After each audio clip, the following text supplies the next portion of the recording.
everyone! Welcome to this live draft analysis for the famous Tippi Hedren green suit she wore in Alfred Hitchcock's The Birds. I'm sure a lot of you have seen the film. If you've seen it, do let me know. This was suggested by Erin, who had a question about the color because she wants to make that suit. So I said, oh, I'd do a tutorial about this because I love the film. I haven't seen it for years. So if I say anything wrong, please let me know. And I was chatting to Yvonne, who is in the chat. Hello, Yvonne. And she was giving me lots of information I'd completely forgotten. So that's fantastic. So first of all, welcome. Hello, Gabriella, and hello, Erin, and hello, Yvonne. Yes, do let me know if you're a fan of this suit and the film in general, which is an amazing film, but not as pretty as the suit, I would say.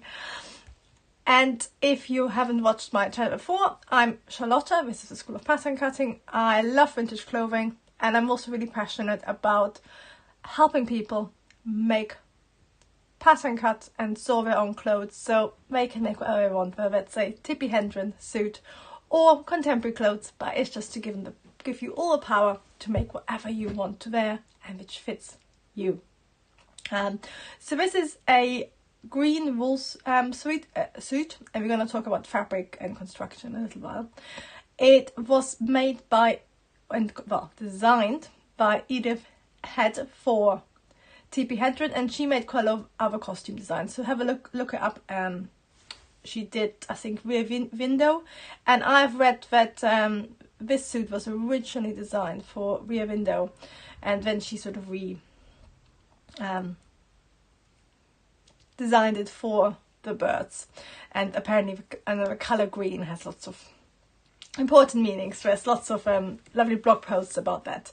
Today we're going to concentrate on this suit from a pattern cutting and sewing perspective. So we're going to go through all the tutorials you need to make this. If you're on the membership, if you're a member, I will mention which ones to use, but of course you might already know them and just need to know how to put them together. This is a really nice suit because it's so simple, but it has really nice vintage details and it's quite cleverly done. There's some nice darts, some nice finishes, and a very nice collar and sleeves. So let's have a look at it properly, and do feel free to pop any questions you have in the chat, or any more background information on the film if you know more than me. When I was seeing it, because I sort of remembered bits of it, because I did wonder whether they had just one dress and one jacket made for the whole film in case something went wrong, whether they made several, because I've actually got an image of it in a museum, so you can zoom in a bit more. Because you always think, do I make several for productions like that? What happens if I suddenly an accident halfway through filming? Or would they have just spot cleaned it? And then of course later on, when it all gets ripped and she gets attacked by the birds, you really had to get that one shot right, unless you had several of these suits. And Yvonne was saying earlier how her hair stays perfect throughout, and it is quite true. It is rather amazing hair. So let's switch to the table and we can have a look at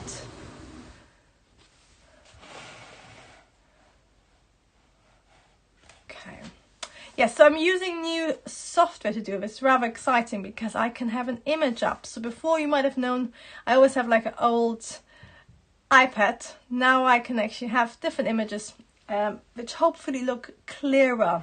Do let me, actually I would love to know how's the quality,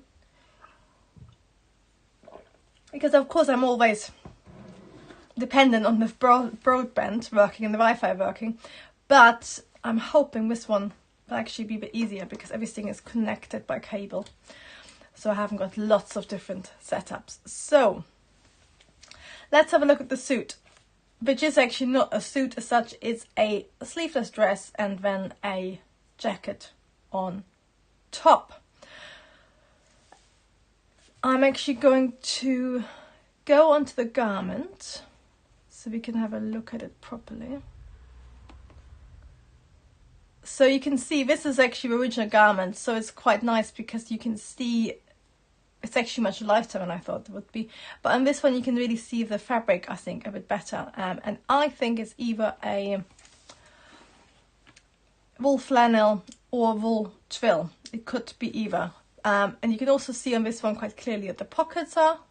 You can see the top sleeve seam, and where also that the darts are coming from the shoulder. And I'm going to talk about them a little bit in more detail. Let's have a look at it first of all. So what we have is a close cut sleeve, and you might have noticed it hasn't got any closures at all. So this was sort of, it was an outfit, so it was made to be worn together really, and it's not as such to keep you warm or anything. It is very much about to be worn together and to be worn open as well. What it has is grown on gusset sleeves, and I have a tutorial for those, of course, on the membership. But it is just, from what I could see, it is just a classic gusset sleeve, which means it's quite closely fitted. And if you have a look at some, if you have a look at the other photos as well, you can see there's some wrinkles underneath the armhole where the arm is moved forward, but there aren't too many, which means there's a typical gusset sleeve cut where you can cut quite slowly. Then interesting, is cut sort of straight. Some people might call it square, but I always think square is a little bit boxy. So this is a bit like a classic, what we might call a Chanel jacket as well. It's just a really nice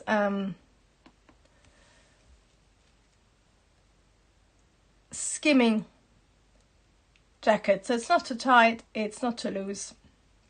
It's got a really nice fit, and it has got some shaping, because you can see, if I've got a front detail, there you go, you can see what it has got at the shoulders. It's got the bust darts, so coming from up there, they're probably roughly in the middle of the shoulders, they're our bust darts, and they do look, I've drawn them parallel to my center front, which I think, if you look at the one here, I think they are sort of parallel to the front.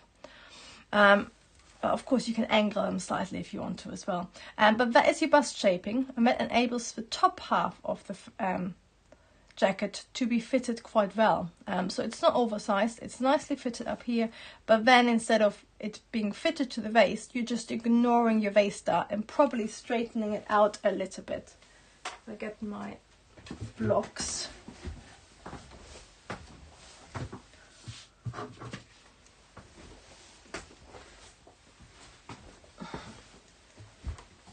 And cuts like that, they sound really simple, but it's very much up to you how to get it right.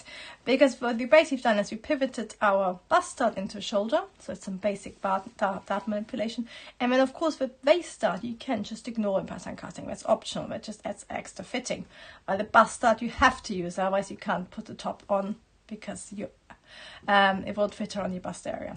So I think a style like this, it's probably the waist dart ignored, and then instead of shaping at the side seam, it's just straightened out, maybe even from the armhole down. If you straighten your side seam out parallel to the center front from the armhole down, you actually get quite a lot of extra design ease. So that's not bearing ease, it's just volume you add to make it look like you want to. So I think it's just basically a nice straight but not oversized jacket. It skims the body. And then, as I said, it has the gusset sleeves, and it's got a classic gusset like this, I think. On one of the photos I could just see a little sort of seam there, and sometimes with gussets from that period they also add like a little sort of patch on top, so you could do that if you want to. But I think it's just a classic gusset. You can see on this photo where the side seam is,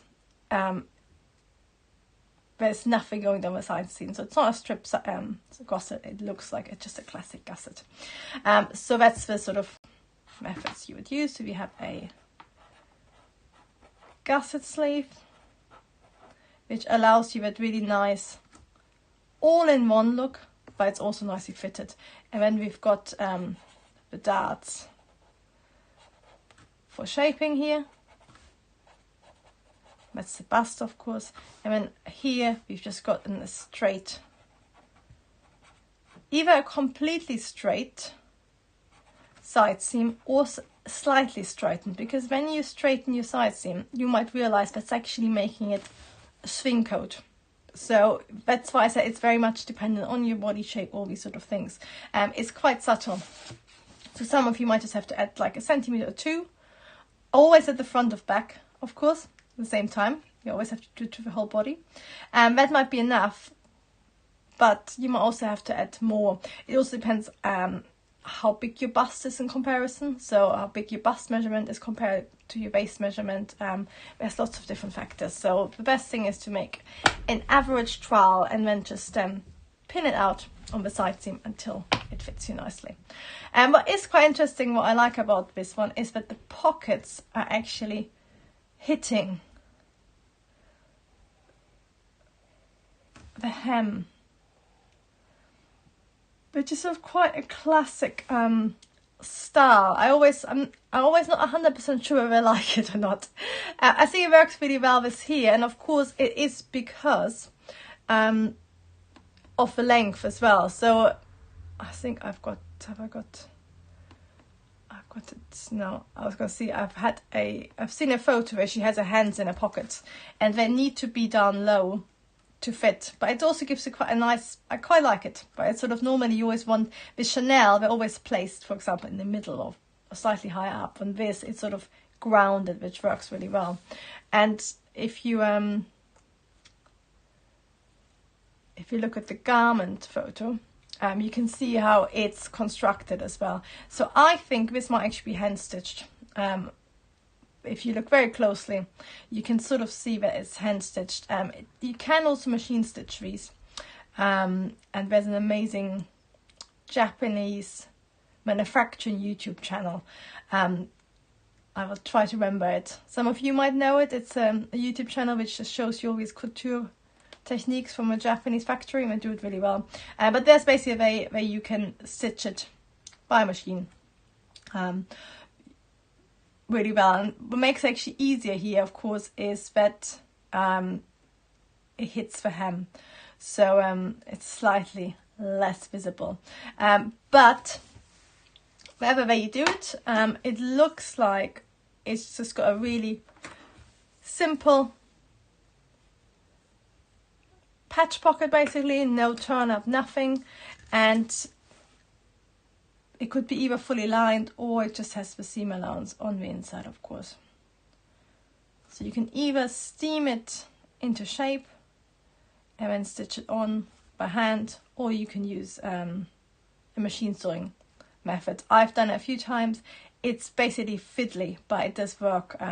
If you're a beginner, it's probably easier to stitch it on by hand, because to get it right with a machine, it takes a bit of practice. And of course, if you get it wonky on the machine, you have to unpick the whole thing. On this one, we can also, at the hem, see really well that it's got a facing. So you can see that it's sort of double and where the pocket hits the hem. So it's got the facing like this. On the cuffs, we got a facing as well, probably like that. And then I would imagine the whole garment is fully lined, and I think as well it actually has shoulder pads. You can see it in some of the photos. Even on this one you can see it's got a bit of a shoulder pad, I think. Here you can see it a little bit. Can you see how the arm goes on the shoulder and how there's like a pleat of fabric? So I think that's where the shoulder pad ends. So you can get specific shoulder pads for gusset sleeves, so it would be for grown on sleeve. So have a look online, and if you want to add a shoulder pad, what you have to do is before you add your gutter sleeve, you raise your shoulder enough to accommodate that shoulder pad. So that's the first thing you do in drafting. So you really need to know how thick your shoulder pad is. So it's not something you can do later on. So you sort of need to know whether you go for the full-on, really thick shoulder pad. For this one, I would do really subtle one, quite a thin one. But basically, you need to know whether you rise it by 0.5 centimeter or whatever, or 1 centimeter, and then do the same for the sleeve and the back, of course. So that's a really nice way to adding it. I probably, for a style like that, I would probably not add a shoulder pad because I quite like it's quite a soft fabric, isn't it? And quite a soft look in general. So I think, and of course, depending on your shoulder shape, I have slightly square shoulders, so I wouldn't put a shoulder pad on. But of course, if you have a rounder shoulder, you might want to add it so it accentuates your shoulders a bit more. So it's up to you, again, personal taste. But if you do, just make sure you adapt your blocks before you add your gusset sleeve. Let's have a look at the back and the collar, because from the front, you can see it's, if you have a look at this one as well, you can see it's just a classic one-piece collar like this. But if we look at the back, this is a photo from the back. It's quite interesting because it really shows you all the layers, and you can see exactly that it is. The top layer is a one-piece collar with a banana roll in it, and the back under collar is actually a two-piece, which means it's cut on bias. So if I just draw, I'm just going to draw the collar flat, the collar piece. So a collar will look something like that. Now I would use the one-piece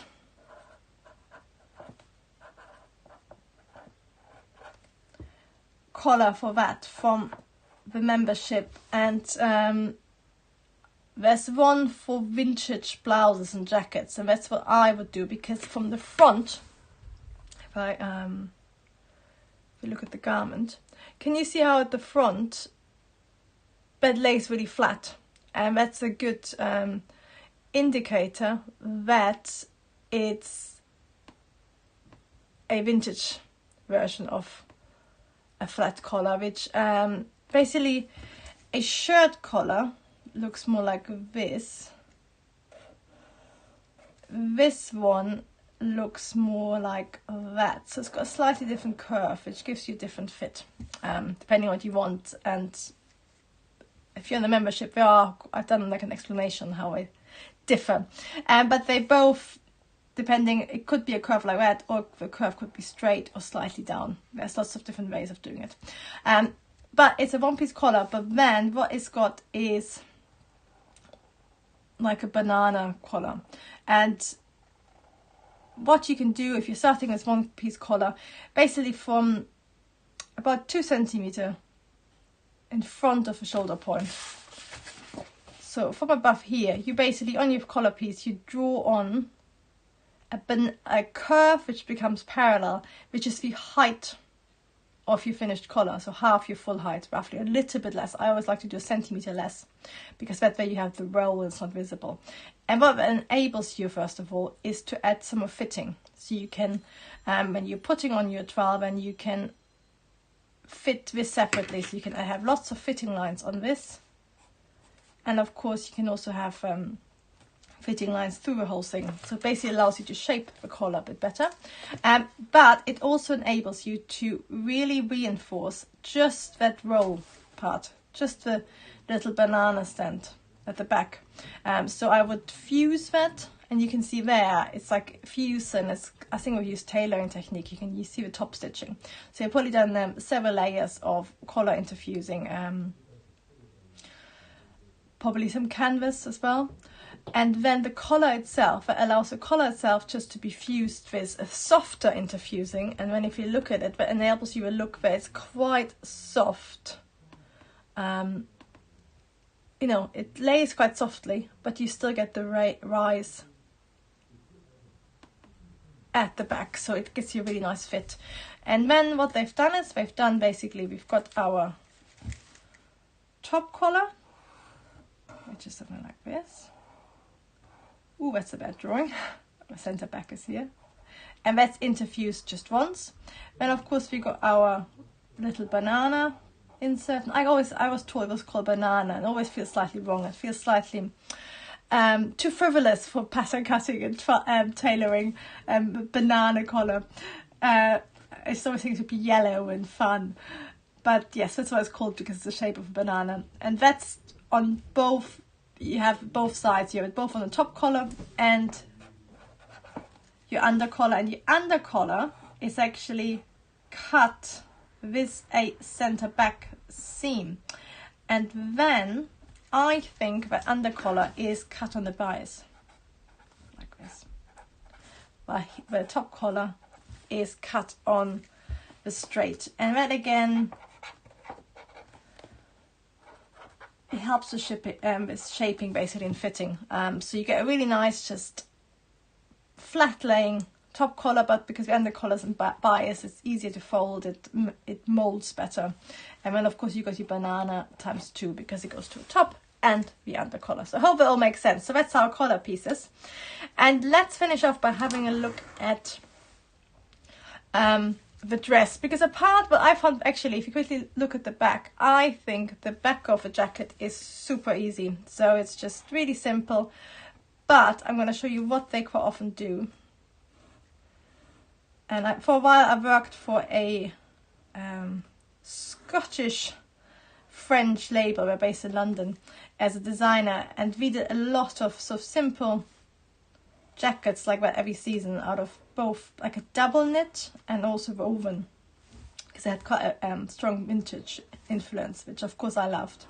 But what we always did when you have a jacket like that, you want to add something. So you don't want to cut it out of one. Partly that's economical because that's a massive piece of fabric, but more importantly, it also gives you a really big back. It's basically one solid lump, which just makes it look really broad and flat as well, because it's just a flat back, so it doesn't add shaping. So what you quite often do is on the back you either add a center back seam, which I think they have done, I can just sort of spot that, or another option of course is you can have a gusset at the front, and then at the back you could have a raglan, which is really beautiful. And especially menswear, I quite often see that they do a different shoulder or sleeve at the front to the back for different fits. So that'd be really nice. Or another option, you could have a little sort of semi-belt there, or you can have a slit of course here as well, which a center back seam would enable you to do much easier. So that's my thoughts on the jacket. What do you think? Have I got it right so far? And then the other thing I wanted to finish off with is the dress. While I'm looking at the dress, I'd love to know, what do you think of the quality of this? Do you like having a photo like that, or do you prefer my normal one where it's an iPad and the sketchbook? I think the only thing about iPad, of course, I can zoom in and point at what I'm talking about. So this one I have to describe what I'm talking about, which is always a little bit of a gamble. And hello Suzanne, and hello Laura, lovely to have you. And no worries about being late. Laura, you might have noticed that I had issues with the sound, so don't go straight to the beginning. So let's have a look at the dress, and I haven't found that many shots. This one is quite a good one because you can see it's actually not super fitted. You can see where the belt sits. There are little pleats, so I think again this is fitted around the bust area, so it's got a bust start, and then they might have a little bit of shaping at the waist, but I think it's very much a, what do you call it, shift dress. I always hesitate when using certain words because they change over decades as well. But it's what I would sort of call a shift dress, where it has some shaping, but it's not skin tight. So it's got some shaping on the bust, and it's probably got some shaping in the side seams. It's not a straight dress. And then it's just straight, and it probably, yeah, it finishes just on the knee.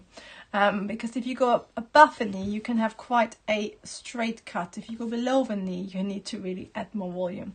So I will imagine it's got bust starts here, and it's got some shaping on the side seam, but it isn't super shaped, and that's why you get when you wear your belt on top, which is really interesting. If you look at the belt closely, it's actually shaped as well. So I'm exaggerating, but it's basically something like that. So it becomes narrower. It's big at the front, and then it becomes narrower. And then you can see there's sort of little tucks there. Now, a note. She is very slim and not that curvy. If you are curvier, then I would actually add some shaping. Because that will just help it fit better. Or for example, if you have very curvy, if you have like an hourglass figure, I think some extra shaping will work better on this one. So that's, again, it's up to personal preference, also how your figure is. So, you know, where do you add the shaping, where don't you need the shaping? So there's all different options to suit you exactly. It's got a really beautiful crew neck, and if I show you a detail of it, you can see it's bound. It's sort of self-bound. So I used a thick strip of the fabric and bound it in like a bias. So in this case, for a binding like that, you literally just cut a strip of bias 4 times the width, and then you can actually steam it into shape as well. So you might stitch on the 2 right sides together, then you might steam it around the original neckline, and then on the inside you steam it over, and then hand stitch it or machine stitch it. And Erin is saying, so is the dress a sheath rather than a bodice and a skirt? Yes, Edith, I believe so. That's what I've from reading online, that's what I said. And then if you look at this as well, of course you could have underneath, again, if you this is sort of up to personal taste, because it's hidden underneath a belt, so you could just as easily have a seam there.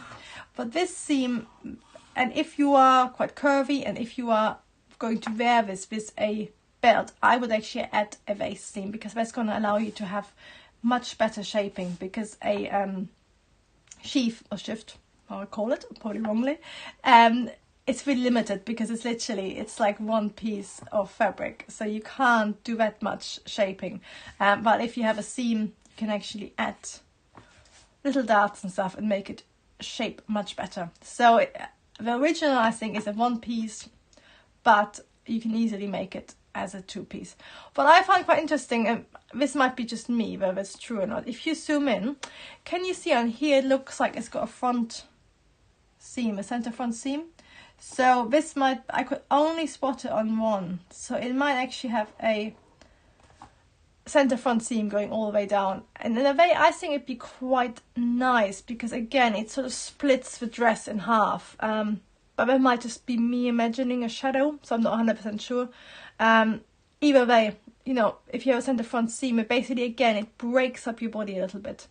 And as long as it's beautifully stitched, it's basically, it just divides your body again. So rather than having just a plain front,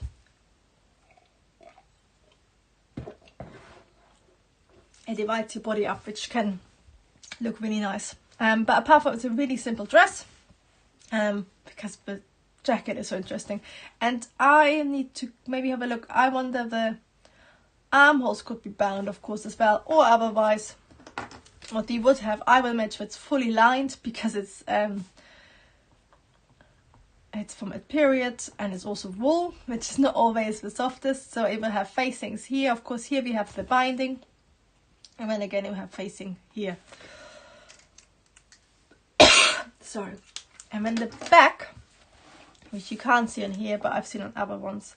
I will imagine, because this is quite a close fitting neckline, I will imagine it's got a center back, either a keyhole, or it might have a zip. Up to, you know, it's up to you. You can have a keyhole, just like that, and then have a side seam, zip, or the other one.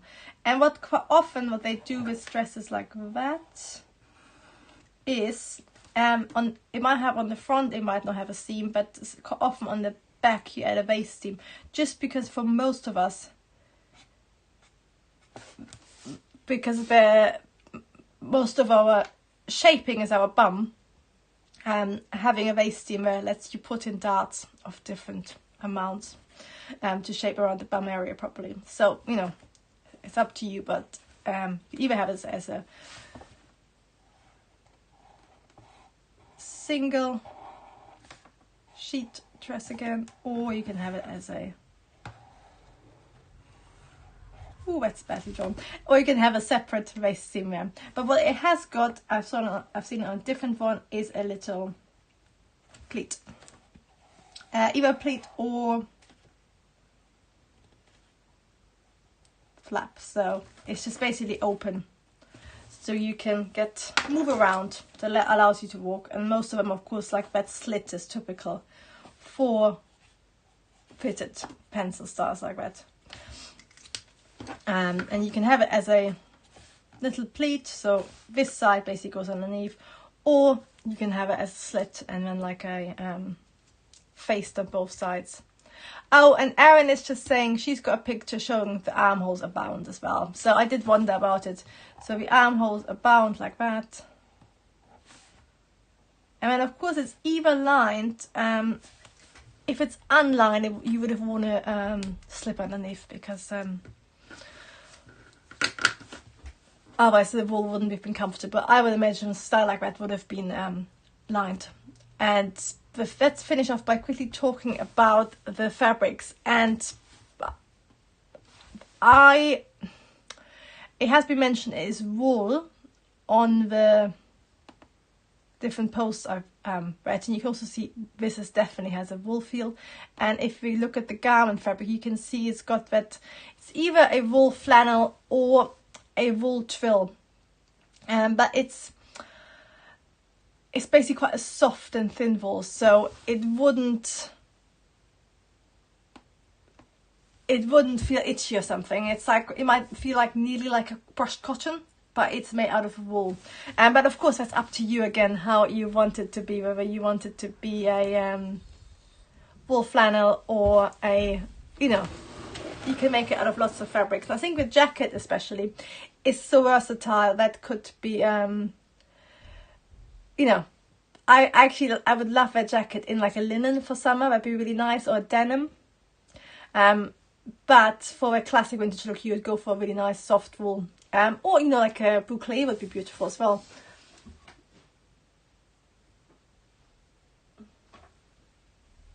So I was just trying to look at what sort of wool. I've got a few, but it's basically, you don't want your tweed, so your really rough look wool. This is sort of quite a delicate, I think a twill might be nice. A wool twill, it could be a wool cotton twill as well, which is always really nice, which makes it a little bit crisper maybe. Slightly tricky to work with, because of course the beauty with wool, especially with a collar, it would really mold, and the sleeves would really mold as well. So that's what you have to think as well.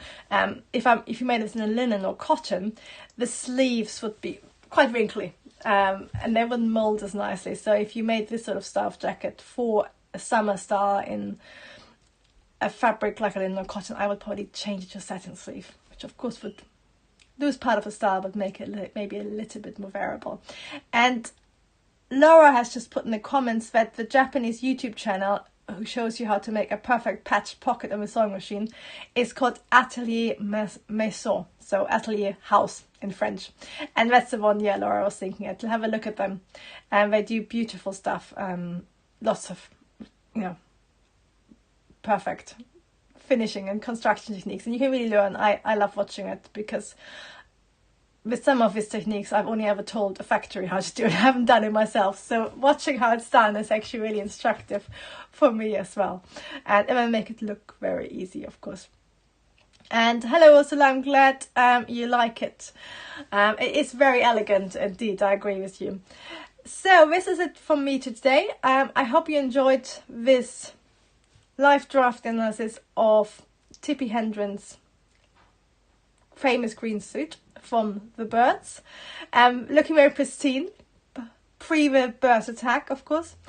And next week I'll be back at the same time. I'm always going to do this time now, because in doing it in the evenings my voice just gives up. So lunchtime I'm slightly more on the ball, which is sort of helpful when you're trying to analyze fashion.